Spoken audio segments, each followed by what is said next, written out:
High to all. మనమైతే ఏదైనా మ్యారేజ్కి వెళ్ళామనుకోండి, ఎక్కువ వెజ్ ప్రిఫర్ చేస్తామా లేకపోతే నాన్ వెజ్ ప్రిఫర్ చేస్తామా చెప్పండి. మీకు ఈ వీడియోలో చూస్తే అర్థమవుతుంది ఏది ఎక్కువ ప్రిఫర్ చేస్తే బాగుంటుందో, ఏది తింటే హెల్తీయో.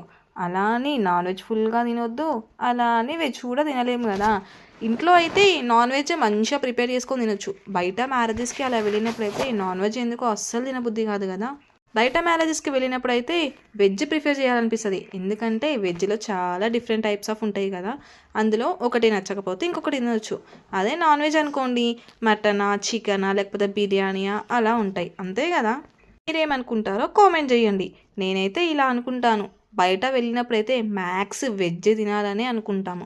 కానీ కొన్నిటి దగ్గర వెజ్ ఎక్కువగా ప్రిపేర్ చేయరు కదా. నార్మల్లీ అయితే నాన్ వెజ్జే పెడుతుంటారు. మా చెల్లి పెళ్ళిలో అయితే వెజ్ పెట్టారు. అబ్బా, చూడగానే కడుపు నిండిపోయింది. అలా అని తినకుండా ఊరుకుంటామా చెప్పండి. ప్రతి ఒక్క రెసిపీ, ప్రతి ఒక్క ఐటెం టేస్ట్ చేసాం. రైస్ ఐటమ్స్ కాకుండా డిఫరెంట్ డిఫరెంట్ ఫుడ్ ఐటమ్స్ పెట్టారు. మనం బయట నార్మల్గానే గప్చుప్ అయినా సరే, వడాపావు ఇలా ఫేవర్గా తింటాం కదా.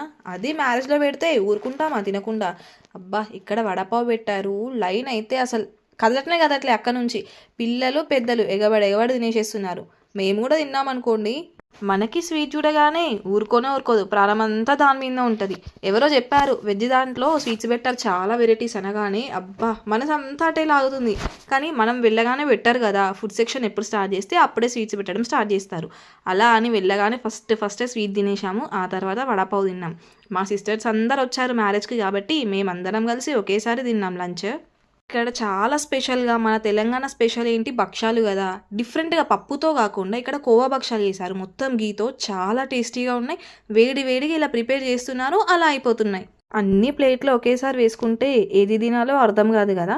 ఫస్ట్ మనకు నచ్చిన ఫుడ్ ప్లేట్లో పెట్టుకొని ఆ తర్వాత ఒక్కొక్కటి టేస్ట్ చేయాలి. అలా అయితే కొంచెం ఎక్కువగానే తింటాం కదా. నాతో పాటు మా చెల్లి అండ్ మా బాబు కూడా వచ్చారు. టేస్ట్ చేసి చెప్పండి అంటే వీళ్ళు సిగ్గుపడుతున్నారు. ఫస్ట్ కామెంట్ చెప్పాలి కదా తిన్న తర్వాత టేస్ట్ ఎలా ఉందో. అలా చూస్తున్నారు కానీ టేస్ట్ చెప్పండి అంటే అమ్మ వీడియో వద్దు అని చెప్తున్నారు. నేను ఊరుకుంటానా, చెప్పేదాకా వదలలేదులే. ఇక్కడ జిలేబీ అయితే వేడి వేడిగా చేస్తున్నారు. తింటుంటేనే ఇట్లా మౌత్లో నుంచి వాటర్ వస్తున్నాయి. బట్ నేను టేస్ట్ చేయలేదు, వాళ్ళని టేస్ట్ చేసి చెప్పమని చెప్పారు చూడండి, చాలా టేస్టీగా ఉందంట. ఫైనల్గా ఫుడ్ సెక్షన్ అంతా కవర్ చేసిన తర్వాత మేము బయటికి వచ్చేసాము. అక్కడ నుంచి స్మెల్ ఇక్కడ వరకు వస్తుంది మేము బయట కూర్చుంటే.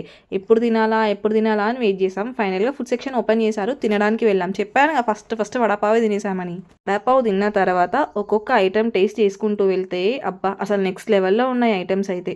మేమందరం కలిస్తే అది రచ్చరచ్చనే అవుతుంది. మేము అండ్ మా పిల్లలు అందరం కలిసి తినేసాము. స్వీట్స్ చూడండి, నాకు ఇష్టమని చెప్పేసి మా చెల్లి వాళ్ళు నా కోసం ఇన్ని టైప్స్ ఆఫ్ స్వీట్స్ తీసుకొని వచ్చారు. ఇక్కడ